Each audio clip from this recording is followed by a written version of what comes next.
আমি বুঝতে পারি না, আমি বুঝতে পারি না যে বাংলাদেশিরা এভাবে পারে কিভাবে। আমরা যেখানে টয়লেট করতে বাইরে যাই সেখানে বাংলাদেশিরা কেন যায় না, কেন যায় না? ডক্টর মোহাম্মদ ইউনূসকে বলতে হবে যে বাংলাদেশিরা কেন টয়লেট বাইরে করে না। যেই বাংলাদেশিরা আমাদের থেকে আলু পেঁয়াজ ভিক্ষা করে নিয়ে যায় সেই বাংলাদেশিরা বাইরে টয়লেট করে না, এতে মান সম্মান যায় আমাদের ভারতের দাদাদের। বলে কিনা দাদা বাবুরা বাইরে হাগু না, আরে আমাদের হাগু দিয়েই তো ওই আলু পেঁয়াজের পুষ্টি বাড়ে নাকি? এই আলু পেঁয়াজ খেয়েই তো বাংলাদেশিরা বেঁচে থাকে। আর ওরাই আমাদের আলু পেঁয়াজ, আমরা দিব না আলু পেঁয়াজ, দিব না, দেখি কি করে ওরা। আমরা দিবই না, ওরা না খেয়ে দেবে মারা যাক, আমরা দিব না আলু পেঁয়াজ, ওদের আলু পেঁয়াজ আমরা দিবই না। আর বাংলাদেশ থাকবে না, আমি জানি বাংলাদেশ থাকবে না, বাংলাদেশ কিছুদিনের ভিতরে গায়েব হয়ে যাবে, বাংলাদেশের নাম পৃথিবীর বুক থেকে মুছে যাবে, থাকবে না বাংলাদেশ। ভারতের পায়খানা দিয়ে যে বাংলাদেশকে পচানো যায়, এই পচানো গন্ধ কি বাংলাদেশের বাতাসে ঢুকে না? ঢুকে না বাংলাদেশের বাতাসে, বাংলাদেশ তো এই দুর্গন্ধে মরে যাবে, বাংলাদেশের লোকজন বাঁচতে পারবে না, থাকবে না বাংলাদেশ।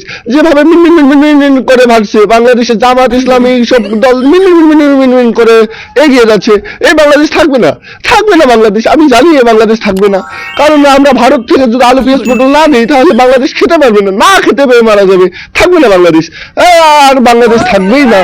আপনারা হকার সাংবাদিক দেখি যে চিল্লেচ্ছে, এই চিল্লানো মনে হচ্ছে যে বাংলাদেশ না খাবার বাইরে তো মরে যাবি। উরে আল্লাহ রে, কি করে ফেলতেছে রে এ। আমাকে তো মনে হয় হকার সাংবাদিকের কাছে মাপ চাওয়া লাগবি।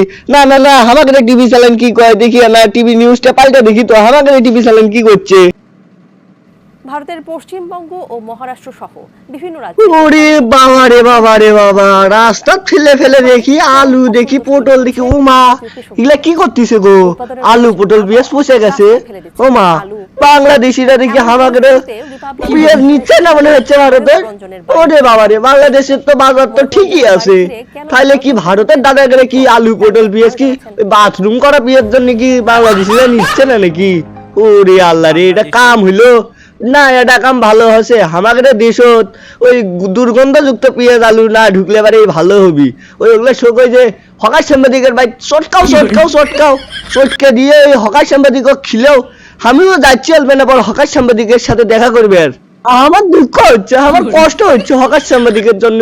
এই আলু পটল পেঁয়াজ গুলা যতই হোক ওই দুর্গন্ধযুক্তই তো আমাদের দেশতে আসতেছিল, এই দুর্গন্ধযুক্ত আলু পেঁয়াজ আর আমাদের দেশত আসলো না, আমাদের দুঃখ হচ্ছে।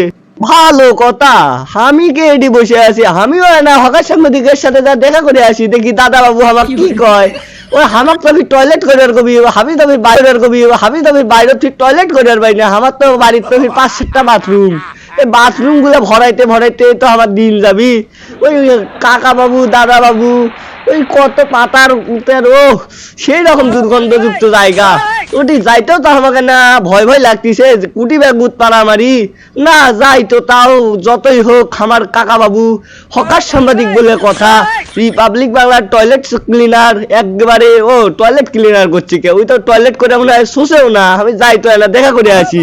যে দাদা বাবু কি খবর আপনার? আপনি নাকি আলু পেঁয়াজ পটল কিছুই দিবেন না বাংলাদেশত? বাংলাদেশ তো থাকবে লয়, তাইলে মানে আমরা কি খামো দাদা?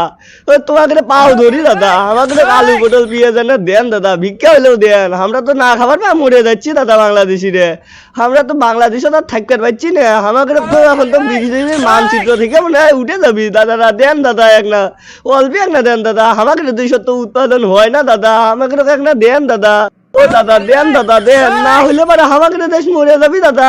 কথা কন নাকি দাদা? দেন দাদা, অল্পেন আলু পটল পেঁয়াজ দেন, 2 কেজি হইলে পরে হবি দাদা। আমাকে 2 কেজি পেঁয়াজ দেন দাদা, 2 কেজি আলু দেন দাদা, আমাকে মরে যাচ্ছি দাদা না খাবার পায়া। দাদা কি রাগ করছেন দাদা? রাগ করছেন দাদা? হয় না দাদা, হয় না, ভুল হয়ে গেছে দাদা, দাদা ভুল হয়ে গেছে। আমি ওই আজকে থেকে বাইরেতেই বাথরুম করবো হইনি দাদা, ওই টয়লেটে বাথরুম করে আসছি তো রাগ করছেন দাদা। না না দাদা, আমি বাইরেতেই বাথরুম করবো, ওই আমার জমি তো ওই টয়লেট খানা বানিয়ে দেবো। আমার বাংলাদেশি গুলো কমো যে সবাই ওই বাথরুমে আর নয় পথে ঘাটে হাঁটতে চাই দাদা, ওই স্লোগান তুলবো হইনি দাদা। দাদা তাও মন খারাপ করেন না দাদা, দাদা কষি বলবেন না, মন খারাপ না করে কথা কন দাদা। দাদা আপনি কথা না করলে দাদা আমার কিন্তু কান্না লাগবে দাদা, আপনি কথা কন দাদা। আপনার ওই সার্কাসের অভিনয় না দেখতেন পেলে আমাকে তো মন খারাপ হবি দাদা। এই কয়েকদিনে আপনার মনোরঞ্জন আমাকে সেই করছেন দাদা, আরে না নাচে নাচে কথা কন দাদা, ওটা নাচ করলে কি হবি দাদা? আমি অভিমানের কথা বলবো না, আর আমি অভিমান করেছি, আমি রাগ করেছি, আমি কথা বলবো না। এই বাংলাদেশকে নিয়ে আর কোনো কথাই বলবো না, যেখানে জামাতে ইসলাম টয় টয় টয় টয় টয় টয় করে বেড়ে যাচ্ছে, যেখানে দুর্নীতি দুর্নীতি আর দুর্নীতি, যেখানে এটা ওটা ওটা। আলু পটল পেঁয়াজ আমরা দেবো না আলু পটল পেঁয়াজ আমি দেবই না, আমি দিব না এই আলু পটল পেঁয়াজ। আমি কথা বলবো না, আমি অভিমান করেছি, আমি রাগ করেছি, আমি রাগে শোক আহত, আমি কথা বলবো না আমি কথা তোমাদের সঙ্গে কথা বলবো না, আমি কথা বলবোই না। আর তুমি এখান থেকে যাও তো যাও, আমি কথা বলবো না। আলু পটল পেঁয়াজ পাবে না, তোমরা পাবে না, দিব না তোমাদের। দেখি তোমরা কি করে খেয়ে বেঁচে থাকো। আমি রাগে রাগা হতো, শোকা হতো।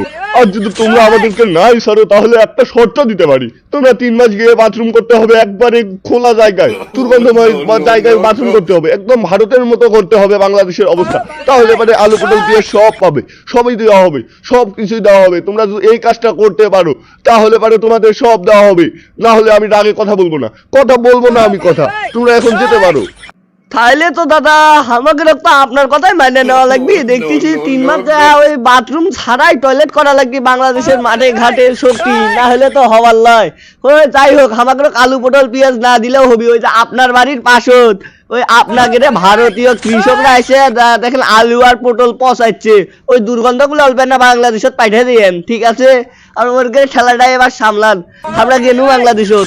থাকেন দাদা, টাটা, বাই বাই। গাইস, ভারতের দাদা বাবুর কথাই তো আমি চলে যাচ্ছি একবারে আড়ার ভিতর হাঁকবে। তো আপনারা কি ভারতের মতো হাঁকবে চান নাকি? ছেলেবারে তাড়াতাড়ি আড়ার চলে আসেন। খবরদার ভুলেও বাংলাদেশিরা এই কামটা করবেন না, না হলে পারে জনগণ আপনাকে পাঁচারির বাটাম কিন্তু তুলে দিবি। তো দর্শক বন্ধুরা, ভিডিওটা ভালো লাগলে লাইক দিয়ে চ্যানেলটা একটা বাস করে সাবস্ক্রাইব করে দেন এইরকম নিত্য নতুন ভিডিও পাওয়ার জন্য। তো দেখা হবে পরবর্তী পর্বে। আর এই হকার সাংবাদিক কি আরো পচা লাগবে নাকি, তাইলে পারে কমেন্ট বক্স সাইডে ফেল দেন। তো আজকের মতো আল্লাহ হাফেজ, দেখা হবে পরবর্তী পর্বে।